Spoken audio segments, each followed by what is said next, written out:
Galera do canal Cosmos Space, hoje eu, Pedro, irei fazer um vídeo falando como nascem e morrem as estrelas. Eu espero que gostem, não esqueça de deixar seu like, seu favorito, se inscreva se vocês não são inscritos e bora pro vídeo.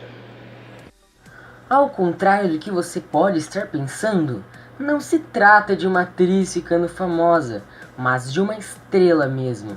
O Sol e aqueles pontinhos luminosos que vemos no céu à noite, que parecem tão eternos e imutáveis, também têm um ciclo de vida. Nascem, crescem e morrem. Vamos dar uma olhadinha no ciclo desses astros? As estrelas nascem nas nebulosas, que são imensas nuvens de gás, compostas basicamente de hidrogênio e o hélio, os elementos mais comuns no universo. Pode haver regiões nas nebulosas com maior concentração de gases. Nessas regiões, a força gravitacional é maior, o que faz com que ela comece a se contrair. Quando um gás contrai, ele esquenta. Note, por exemplo, que ao encher um pneu de bicicleta, a bomba fica quente porque o ar foi comprimido. Por isso, a temperatura desses gases vai aumentando. A temperatura final vai depender do tamanho dessa região mais densa.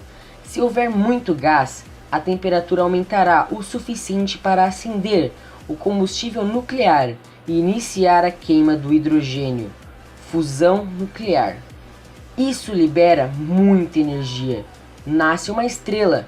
Caso contrário, se não há massa suficiente, após a contração, o objeto começa a se esfriar. É o que chamamos de anãs marrons. Esse tipo de astro produz muita pouca energia. São mais parecidos com planetas como Júpiter do que com estrelas.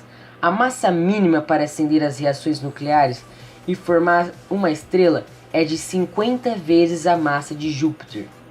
No início, as estrelas produzem o hélio a partir do hidrogênio.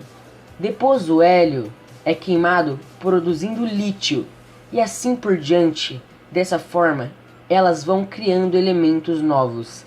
Essas reações ocorrem na região mais central, denominada núcleo.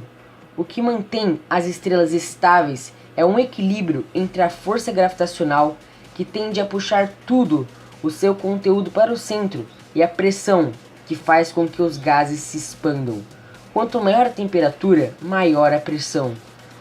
Os tamanhos das estrelas podem ser bem diferentes. O seu diâmetro pode variar de 1/100º do diâmetro do Sol até 1000 vezes esse tamanho. Para se ter ideia, o diâmetro do Sol é de 1.400.000 quilômetros, aproximadamente 100 vezes maior do que o da Terra. À medida que as estrelas vão queimando, o seu combustível nuclear, a temperatura, no seu centro vai aumentando.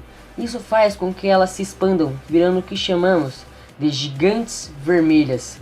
Quando o Sol atingir essa fase, ele engolirá Mercúrio, Vênus e talvez a Terra, chegando próximo da órbita, talvez de Marte. Não se desespere, ainda faltam uns 4 bilhões de anos para isso acontecer. O Sol é uma estrela de meia idade, existindo há 4,5 bilhões de anos. A não ser se você for um robô, então você poderá ver o Sol engolindo nossos queridos e bonitos planetas. A morte de uma estrela vai depender de sua massa. Se ela tiver menos que 8 vezes a massa do Sol, ela se esfriará lentamente, virando uma anã branca. A estrela libera alguns gases que ficam em torno dela, formando uma nebulosa planetária. As anãs brancas podem ter tamanhos comparáveis aos da Terra, porém com massas próximas ao do Sol. Dessa forma, uma colher de chá desse tipo de estrelas pesaria uma dezena de toneladas. Se a estrela tiver uma massa maior que 8 vezes a do Sol, ela terá uma morte catastrófica.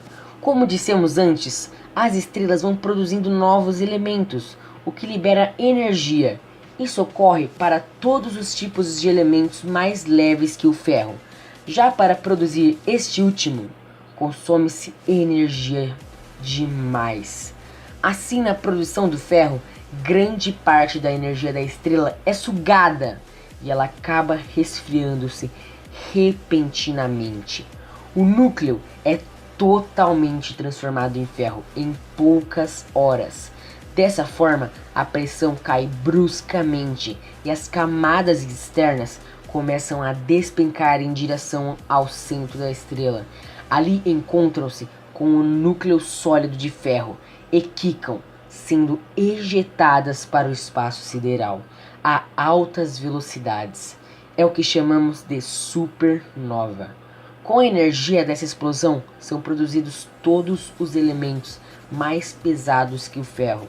Os gases liberados no espaço dão origem a uma nova nebulosa, na qual poderão surgir novas estrelas. O destino do que sobrou do núcleo é novamente ditado pela massa. Se esta for menor que 2 ou 3 vezes a massa do Sol, ele virará uma estrela de nêutrons.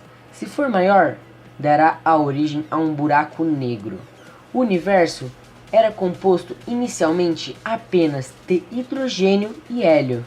Portanto, toda a matéria que nós conhecemos foi produzida nas estrelas. Tem mais. Como aqui na Terra nós encontramos todos os elementos mais pesados que o ferro, isso significa que a nebulosa que deu origem ao Sol e à Terra é proveniente da explosão de uma supernova. Ou seja, nós somos poeira de estrelas. Galera, espero que vocês tenham gostado desse vídeo. Não se esqueçam de se inscrever, deixar o like e ativar o símbolo de notificações para que toda vez que eu mande um vídeo apareça no celular ou computador de vocês. E é isso, canal Cosmos Space Pedro falando, falou!